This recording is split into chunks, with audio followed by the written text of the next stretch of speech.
Estupendo.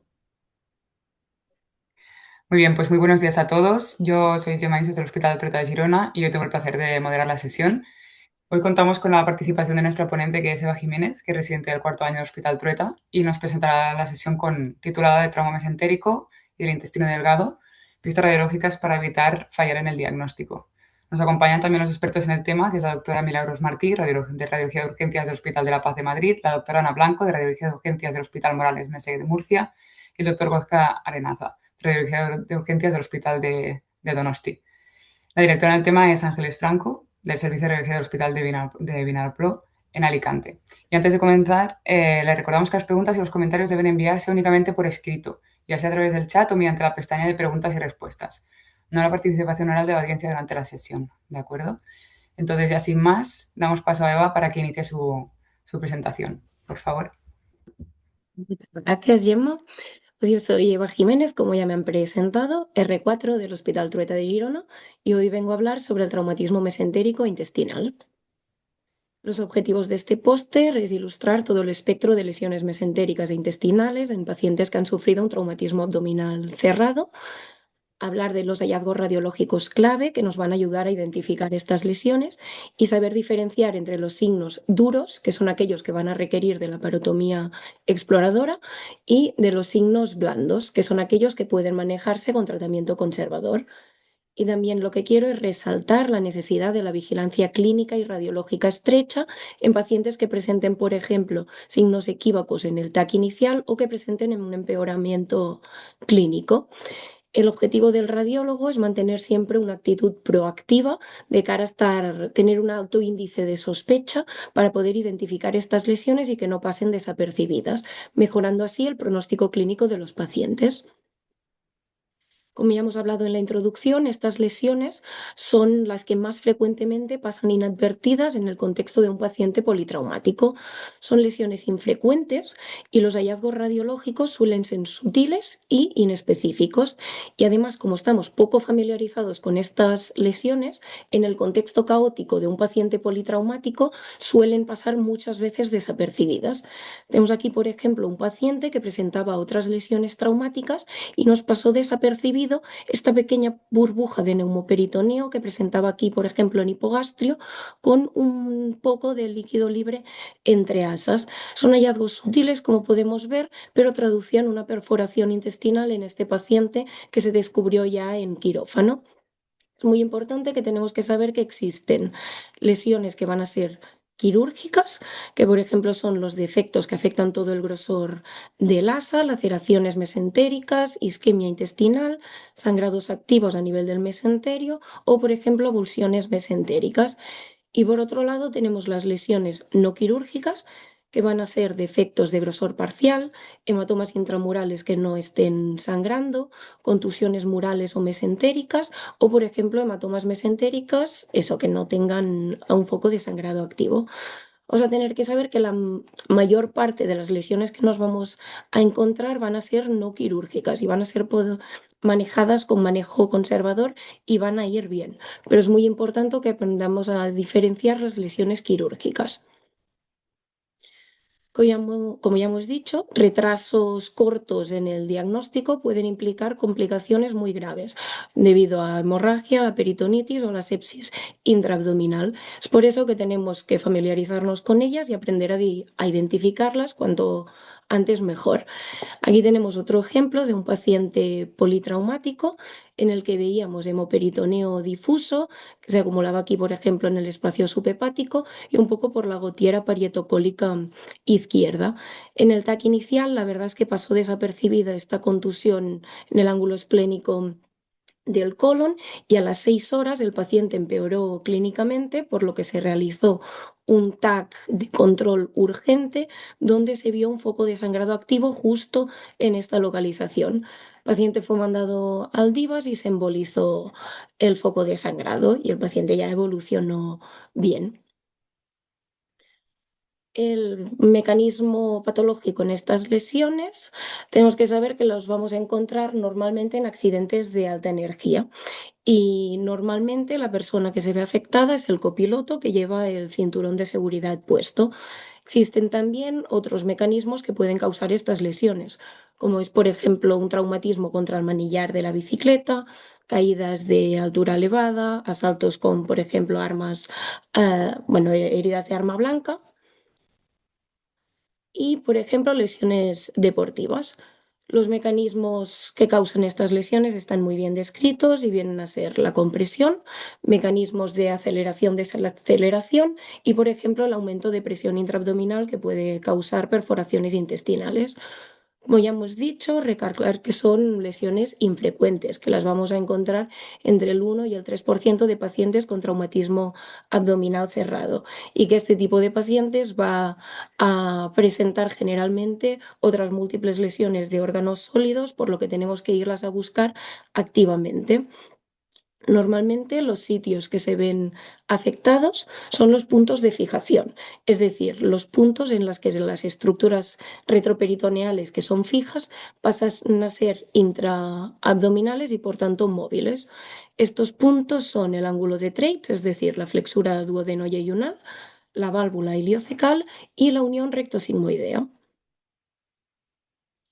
Tenemos que saber también que es muy importante ir a revisar muy bien la cavidad retroperitoneal.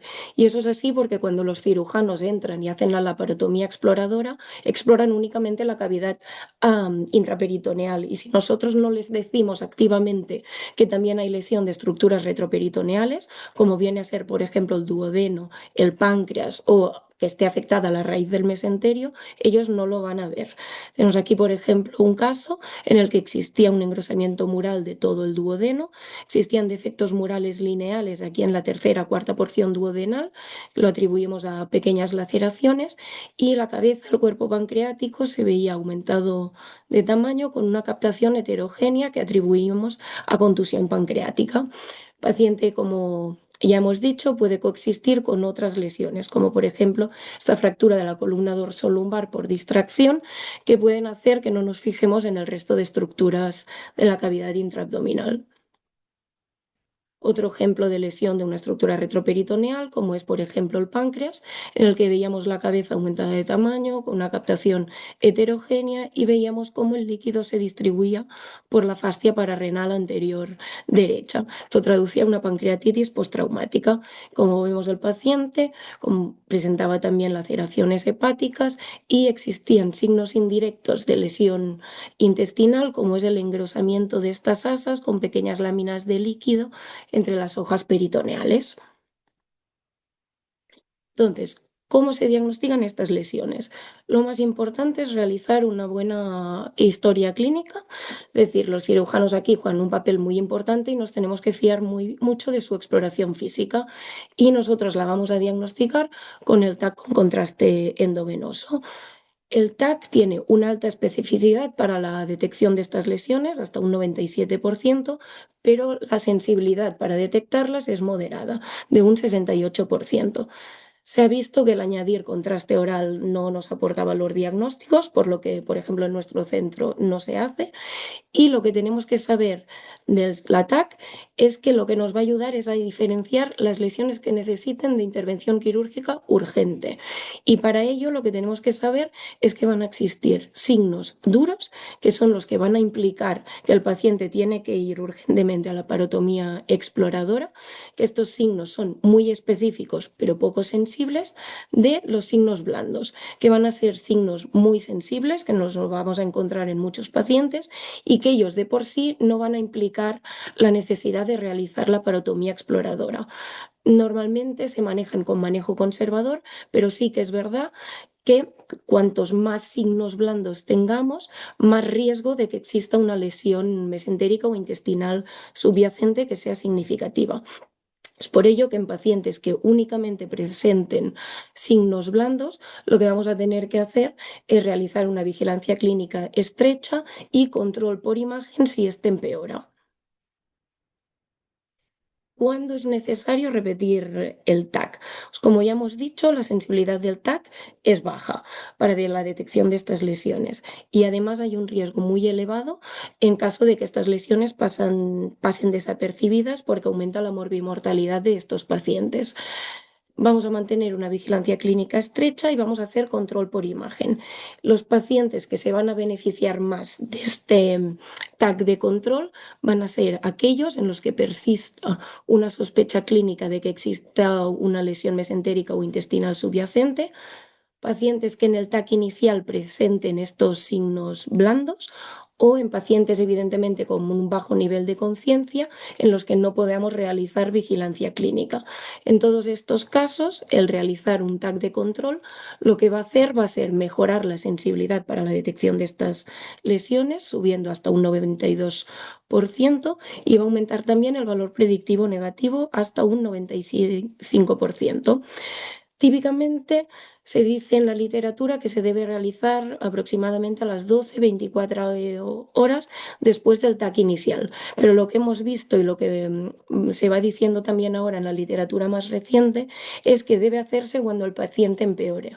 Si el paciente empeora a las 4 horas, pues hacemos el TAC de control urgente a las 4 horas. Aquí tenemos, por ejemplo, un paciente que llegó a la urgencia después de haber sufrido un accidente de tráfico, en el que veíamos inicialmente un poquito de engrosamiento mural de las asas en el flanco izquierdo, con leve cantidad de líquido libre entre las asas. Solo veíamos estos signos blandos, por lo que el paciente se decidió que iba a ir a manejo conservador con una vigilancia clínica estrecha. A las horas el paciente empeoró clínicamente y se repitió el TAC de control. En el TAC de control, que creo que fue a las 6 horas o así, lo que vimos es un aumento del líquido libre, que este ahora ya era más difuso. Veíamos el engrosamiento también de las hojas peritoneales, que traducía una peritonitis secundaria, y la aparición de este neumoperitoneo difuso, que se distribuía por anterior y entre asas, por lo que el paciente se había perforado a las horas. ¿Cuáles son estos signos duros que tenemos que aprender a identificar? Porque el paciente va a requerir de la parotomía exploradora urgente. Pues van a ser la aparición de neumoperitoneo, de contenido intestinal extraluminal, la aparición de defectos intestinales que afecten toda la circunferencia del asa intestinal, o la presencia de sangrado activo a nivel del mesenterio. Por lo que hace al neumoperitoneo, la presencia de contenido luminal o de contenido intestinal extraluminar, saber que es altamente específico para la detección de defectos intestinales de grosor completo. La sensibilidad de este signo es baja, ya que además depende de la distensión del asa en el momento del traumatismo abdominal cerrado. Cuando es más significativo la presencia de neumoperitoneo es cuando este va asociado a otros hallazgos, como por ejemplo la presencia de líquido libre, de lesiones del cinturón, o que encontramos, por ejemplo, defectos en la captación de contraste mural de alguna asa. Además, tenemos que saber que la localización de este neumoperitoneo nos va a ayudar a decir de dónde se ha perforado el paciente. No es necesario, si no lo tenemos claro, decir de dónde se ha perforado, ya que el cirujano va a revisarlo todo, pero si podemos ayudarle, siempre es bienvenido. Tenemos aquí un ejemplo, por ejemplo, de un paciente que ya se presentó en la urgencia con abundante neumoperitoneo de distribución anterior y entre asas, y este estaba perforado a nivel del ángulo de Treitz. Tenemos aquí otro ejemplo de un paciente que ya en el TAC inicial presentaba abundante neumoperitoneo con una extensa contusión a nivel del mesocolon ascendente, y en planos oblicuos podíamos ver cómo este neumoperitoneo se distribuía adyacente al ciego, y ya intraoperatoriamente se vio que había múltiples perforaciones tanto a nivel del ciego como del ilion terminal. Existe un pitfall para el neumoperitoneo, y básicamente lo que nos dice es que no todo paciente que haya sufrido un politraumatismo, por el hecho de ver un poquito de aire que aparentemente esté fuera del intestino, traduce una perforación intestinal. Existe una condición, una entidad benigna, el mecanismo es desconocido, que se llama la neumatosis intestinalis. En esta entidad lo que traduce es que existe aire que, como vemos, se distribuye por la pared intestinal, por ejemplo, en pacientes que presentan mucha distensión del asa, y puede ir asociado a un poco de enfisema mesentérico. Estos pacientes, la característica es que van a estar asintomáticos, es decir, el cirujano no va a sospechar que exista una lesión intestinal subyacente porque el paciente se va a encontrar bien. Evidentemente, este es un pitfall, tenemos que conocerlo, pero en caso de verlo, el paciente merece un TAC de control. En este caso, por ejemplo, el paciente siguió un manejo conservador y en el TAC de control ya había resuelto. Siempre irnos a fijar que cuando veamos aire que aparentemente está fuera del asa, tenemos que ir a buscar también otros signos que nos puedan apoyar el diagnóstico de perforación intestinal.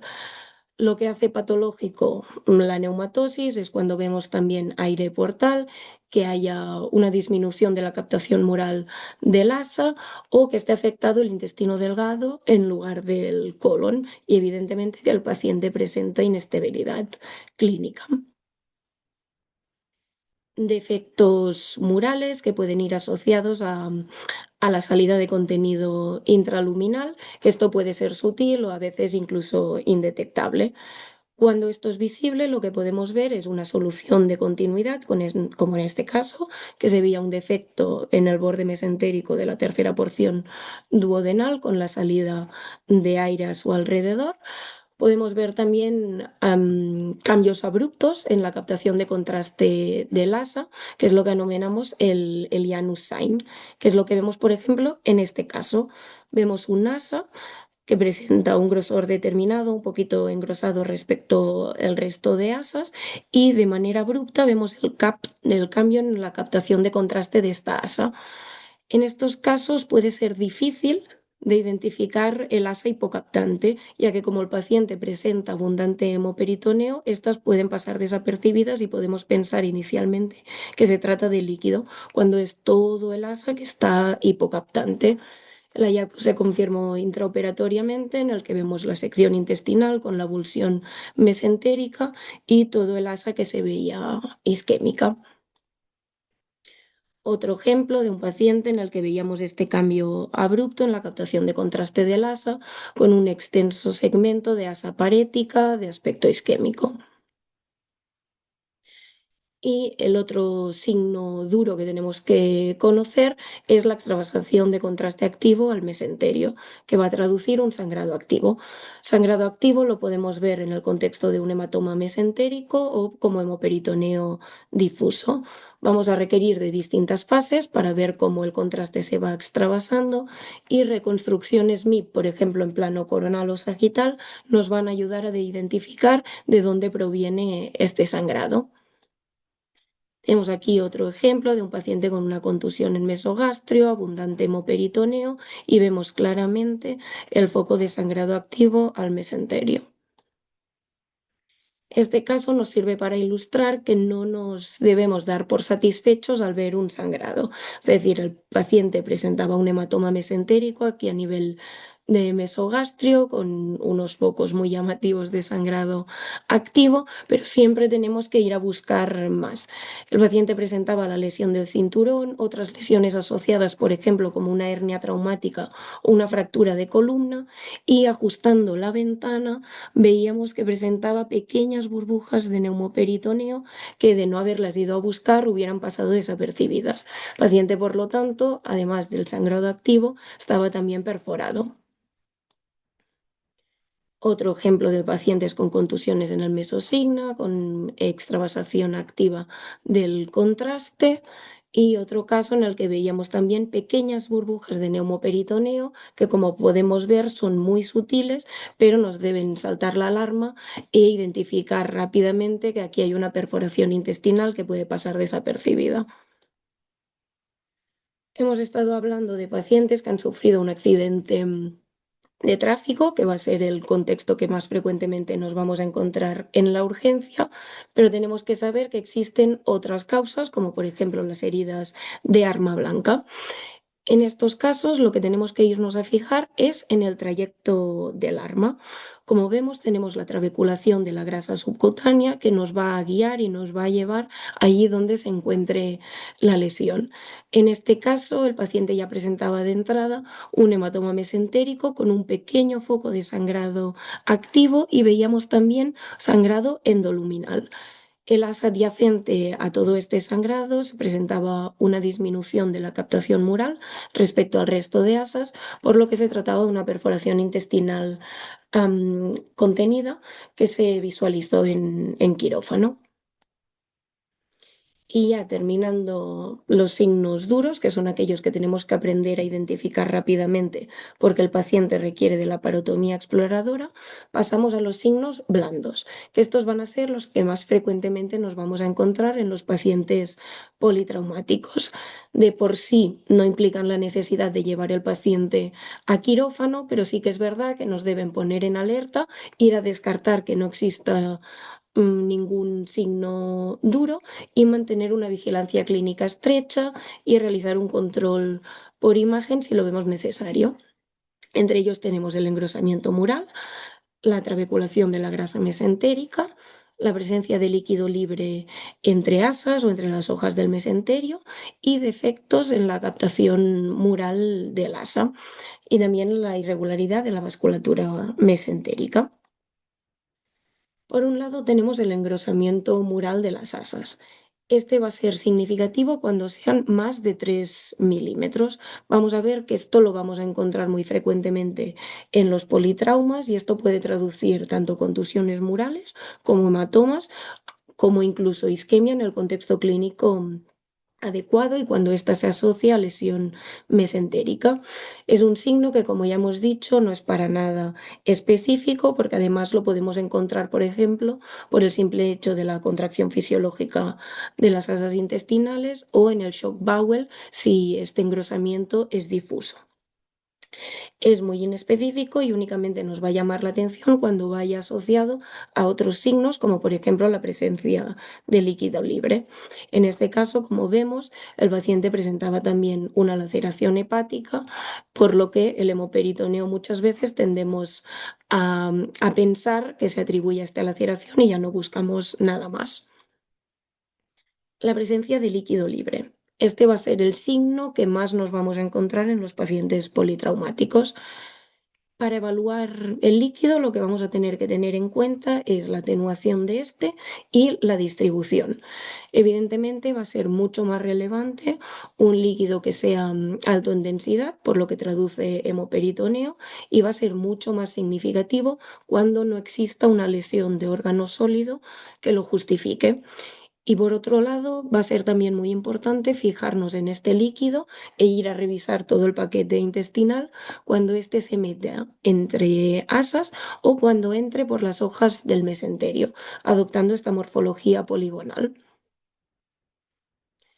Y tenemos también la trabeculación de la grasa mesentérica, que esto puede traducir contusión mesentérica, pequeñas laceraciones o si está más organizado con un aumento de la densidad, puede traducir también hematoma mesentérico, que va a ser muy importante ir a descartar que no haya un foco de sangrado activo. Estas contusiones mesentéricas pueden ir asociadas o no a lesión intestinal del asa que depende de este mesoafecto. En este caso veíamos una extensa contusión mesentérica con irregularidad de la vasculatura y veíamos también abundante hemoperitoneo sin identificar una lesión de órgano sólido que lo justificara. Paciente, la verdad, que recibió manejo conservador y resolvió. Tenemos que saber que aunque las contusiones mesentéricas sean sutiles, pueden predecer lesión intestinal. Tenemos aquí un ejemplo de un paciente que presentaba una contusión sutil en fosa ilíaca derecha y un paciente que presentaba una contusión más extensa aquí en el aumento mayor con engrosamiento mural de las asas yeyunales adyacentes.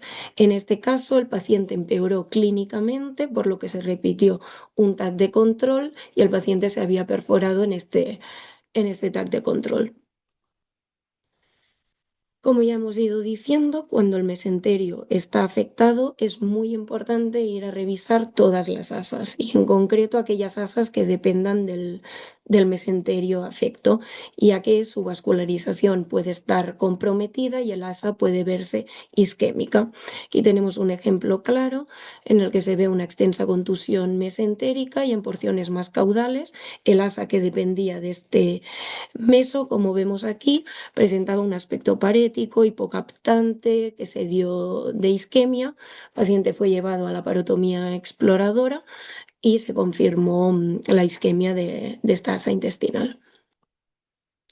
Tenemos aquí otro ejemplo que puede ser un poco más sutil, en el que veíamos signos indirectos, como es el engrosamiento mural de todas estas asas en el flanco izquierdo, leve cantidad de líquido libre entre asas, y en porciones más caudales veíamos esta contusión mesentérica que a priori pasó desapercibida, pero al mirar mejor el TAC la identificamos, y justo el asa adyacente a esta contusión presentaba un aspecto distinto a las demás, ya que tenía un aspecto también parético, hipocaptante, y se dio de isquemia intestinal de este segmento corto que se confirmó intraoperatoriamente.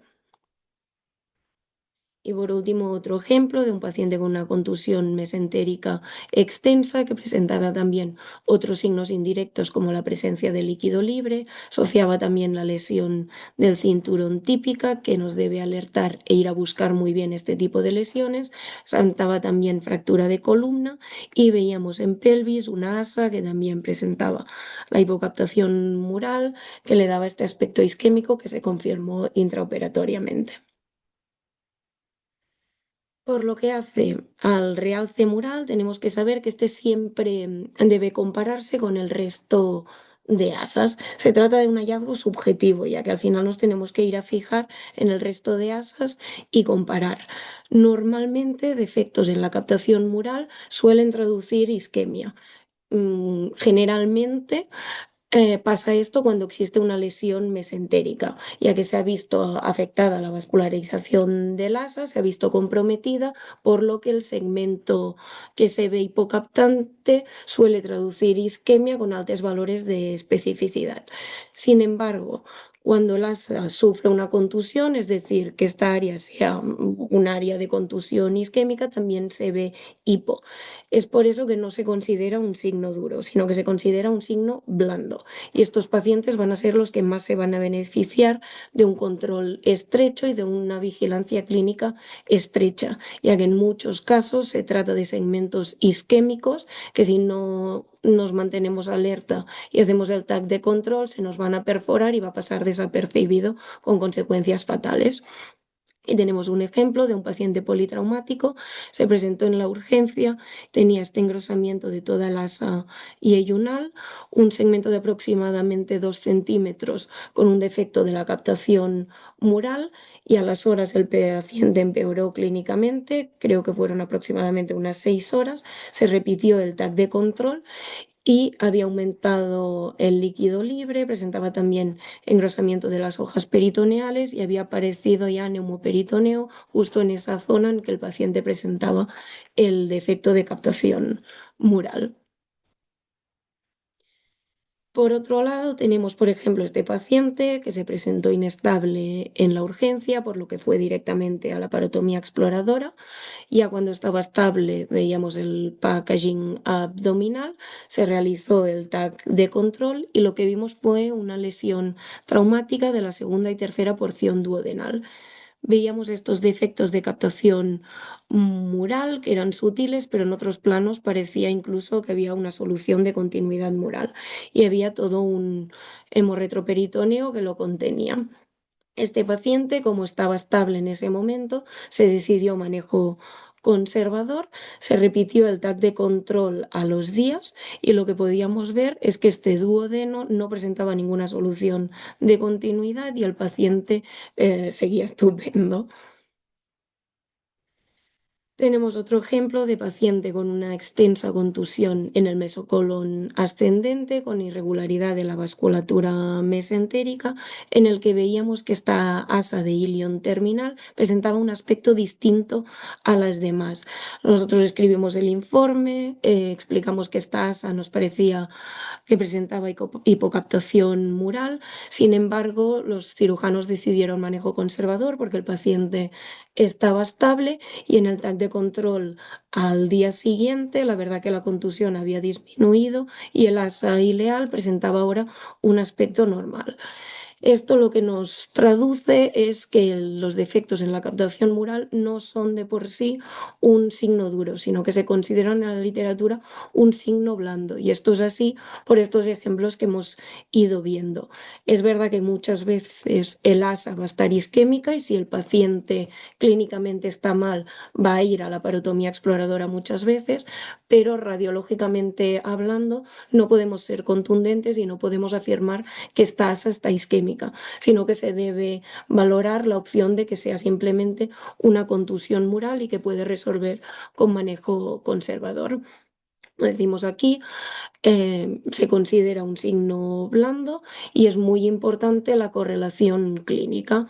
Si existe una lesión mesentérica, nos va a preocupar más el defecto de captación mural y evidentemente si el paciente empeora, van a ser los que más se van a beneficiar de un TAC de control porque son los que habitualmente se perforan.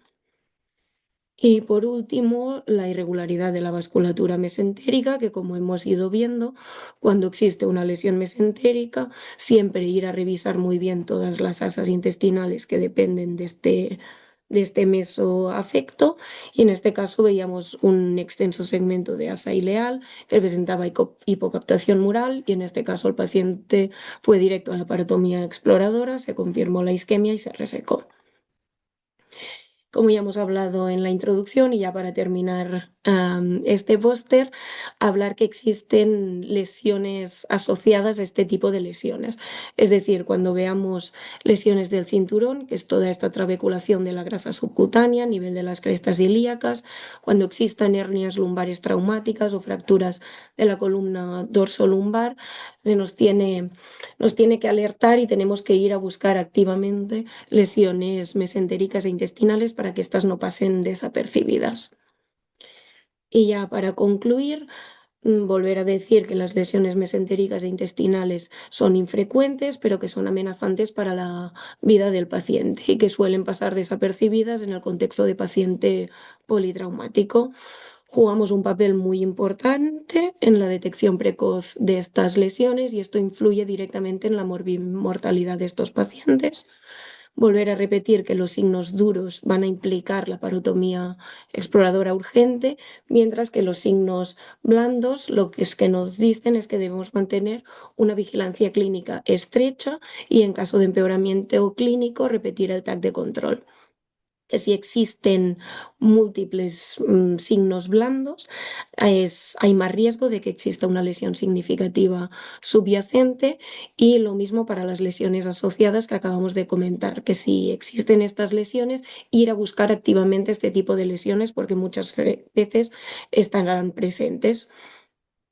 Que la presencia de signos equívocos en el TAC inicial y si existe además un empeoramiento clínico exige que realicemos un TAC de control para ir a detectar lesiones sutiles que pueden haber pasado desapercibidas o que están dando la cara tarde y que necesitamos una actitud proactiva porque si no las conocemos no las vamos a diagnosticar y nos van a pasar desapercibidas con consecuencias fatales para el paciente. Aquí está la bibliografía que he usado y esto es todo. Molt bé, pues Eva, muchas gracias y felicitaciones por tu excelente presentación. La verdad que súper representativa con muchísimos ejemplos. Yo creo que ha quedado muy claro los conceptos. Entonces pasaremos ahora a la sesión de preguntas por la audiencia. Nos pregunta primeramente Ángeles Franco, ¿qué sistemática de lectura aconsejarías para que no se nos pasen desapercibidos estos signos? Yo creo que para abordar un paciente politraumático siempre tenemos que abordarlo igual, es decir, aunque ahora estemos hablando de estas lesiones, no tenemos que olvidarnos que también una laceración hepática, una fractura de columna, tiene la misma importancia. Entonces yo seguiría la sistemática habitual que sigamos en nuestro hospital para abordar un politrauma y simplemente habituarnos a ir a revisar muy bien el meso, una visión rápida para ver que no exista contusión mesentérica y en caso de que exista alguno de los signos blandos que hemos ido hablando, es decir, el líquido libre entre asas, contusiones mesentéricas sutiles o que veamos las asas engrosadas, ir a revisar muy bien todo el paquete intestinal.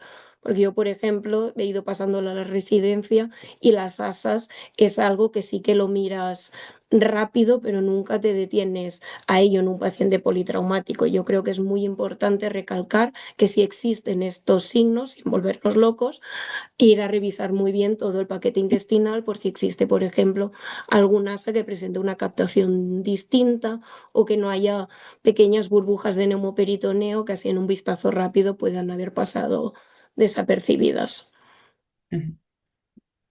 Perfecto. A mí me gustaría preguntarte algo. Has comentado que el contraste oral no es útil en estos casos. ¿Siempre es así? ¿Hay algún caso en el que se podría? ¿Nos puedes explicar por qué? Yo la verdad que lo que he ido leyendo es que no se ha demostrado que incremente el valor diagnóstico en ningún caso.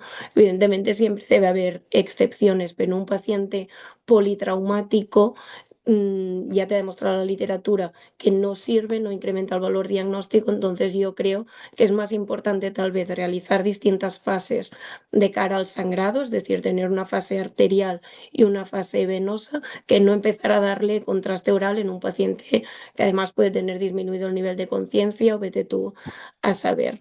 Yo creo que por lo que hemos ido viendo no es necesario, no me atrevería a decir ningún caso, pero sí que respaldado con la literatura no se ha visto y en nuestro centro no lo ponemos y yo no me he encontrado ningún caso en que estas lesiones hubiera agradecido tener el contraste oral porque ya las puedes diagnosticar sin él. Perfecto. Pues si no hay más preguntas, pasaríamos a dar paso a nuestros expertos en radiología de urgencias para compartir sus comentarios sobre el tema presentado.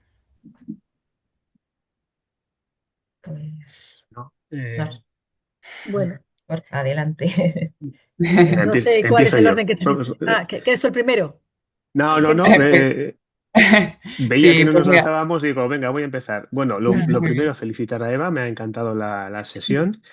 Es verdad que nos tenemos que habituar a hacer controles en este tipo de patología, incluso indicarla a nosotros, no estar esperando a que otros quizá cuando tengamos dudas directamente, nosotros en ocasiones decimos pues realizar el control a las 24 horas, incluso 12 o a la tarde si es la mañana, vamos, no tener ningún miedo a indicarlo. Más cosas que me han gustado. Luego me alegra ver que nos estamos familiarizando con este tipo de clasificación de lesiones intestinales, ¿no? Creo que son súper prácticas. Antes, hace años, quizás hablábamos de lesiones sensibles, otras más específicas, otras, o algunas relativas a las asas intestinales, otras al mesenterio. Yo creo que esta clasificación súper práctica en la que divide lesiones graves que van a requerir cirugía y lesiones leves aquellas que por sí solas no la van a requerir, me parece súper práctica, nos hace muy comprensibles al cirujano además, que es el que al final tomará la decisión y no, me parece súper práctico. Y luego alguna cosa que os ha comentado en cuanto a trucos para, bueno, para identificarlas, yo creo que lo que tú has dicho, ¿no? Fijarnos, ahora que las conocemos ya, las vamos a buscar. Si no las conocemos, se nos van a pasar desapercibidas, eso seguro.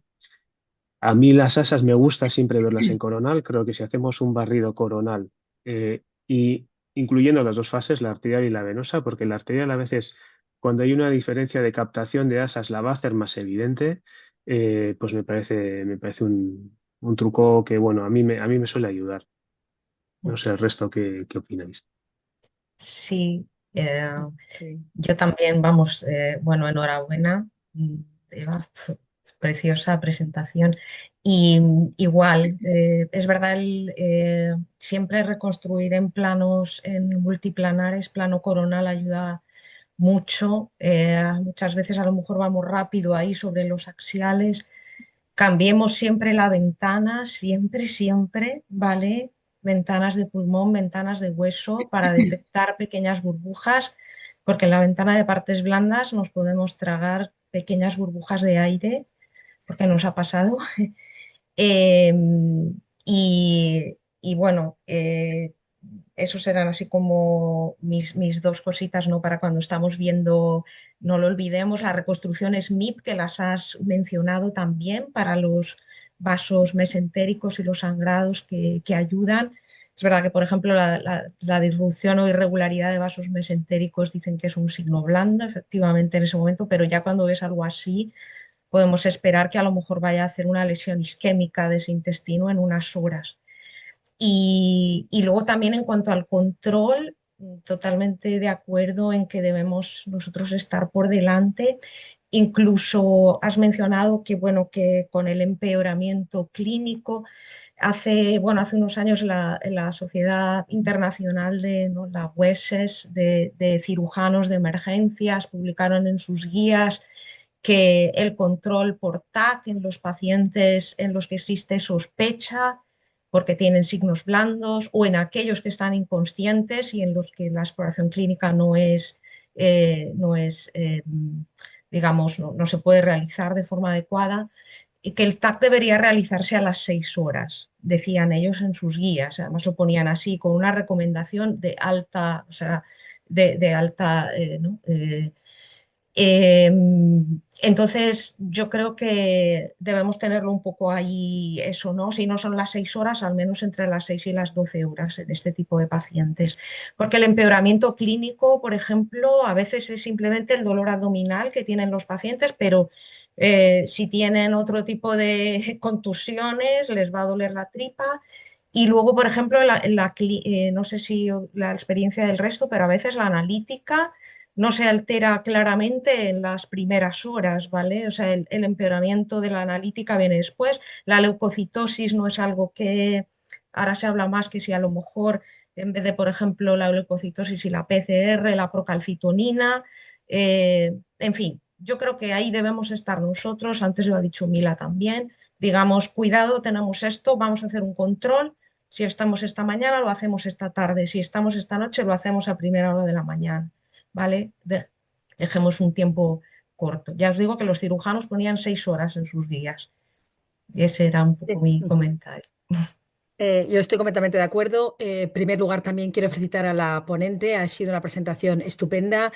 Ha repasado de una manera exhaustiva todos los signos blandos y duros que podemos encontrar.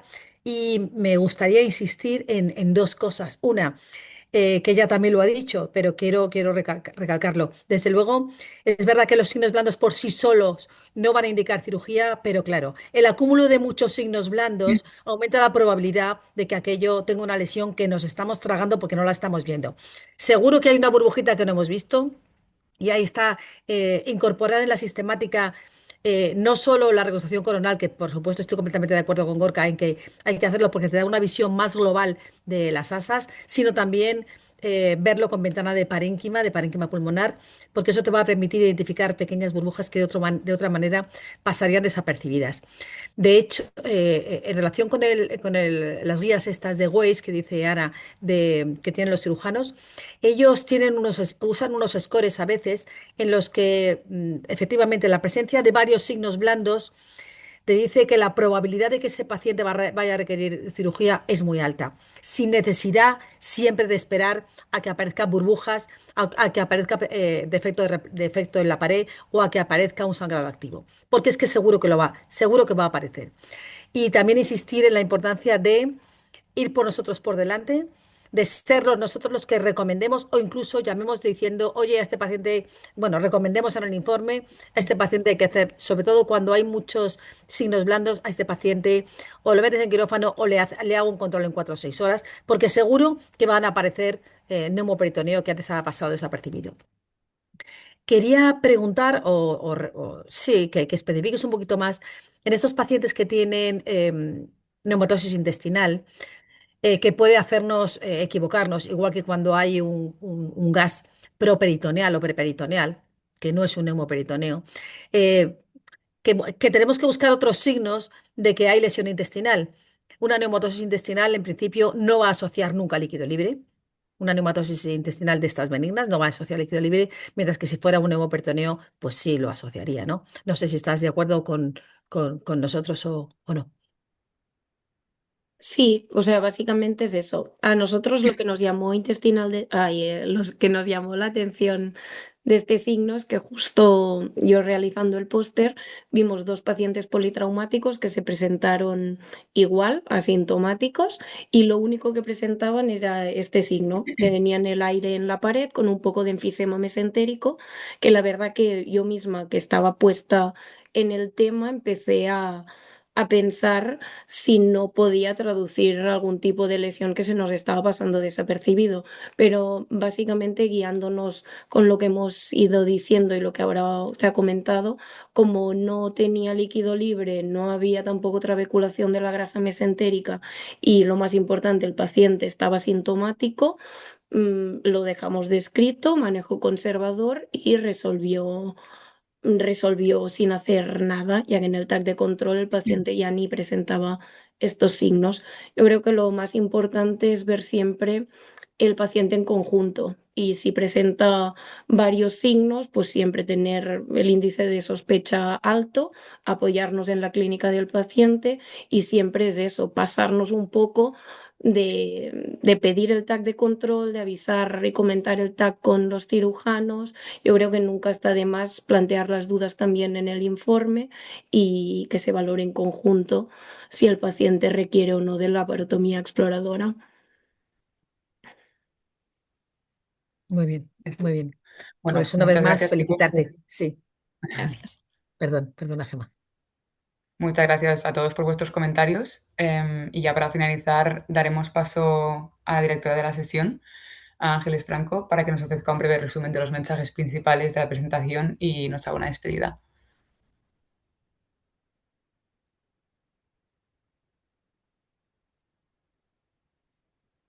Ángeles, no sé El si... micrófono, Ángeles, Sí. apagado. Ángeles, Perdón y que el lo vídeo, tenía todo. apagado. Bueno, pues que son unas Ahora, lesiones raras, pero que las tenemos que buscar proactivamente en los pacientes politraumatizados, que hay unos signos duros que ha descrito muy bien Eva y otros blandos, que los duros suponen la cirugía inmediata y los blandos tenemos que tener una actitud proactiva, hablar con el cirujano e ir por delante, eso parece que ha quedado muy claro, y hacer un TAC que se aconseja que sea a las 6 horas. Que tenemos que hacer especial hincapié en las zonas de anclaje y en el retroperitoneo, porque los cirujanos no lo revisan, y poner siempre el estudio coronal y con diferentes ventanas. Yo creo que este es el resumen así más importante. Felicitar efusivamente a Eva, me parece que ha hecho un trabajo fantástico, espero que se lo hayan premiado en la RSNA y dar las gracias a nuestros expertos, gracias Gorka, gracias Milagros, gracias Ana y a ti Gemma y sin más despedirnos y que mañana tenemos otra sesión interesante de la aorta, creo que es la aorta aguda, ¿no? La síndrome aórtico agudo. Muchas gracias a todos. Muchas gracias. Hasta luego. muchísimas Muchas gracias. gracias. Gracias. Y enhorabuena. Muchísimas Enhorabuena. gracias. Enhorabuena. Magnífica.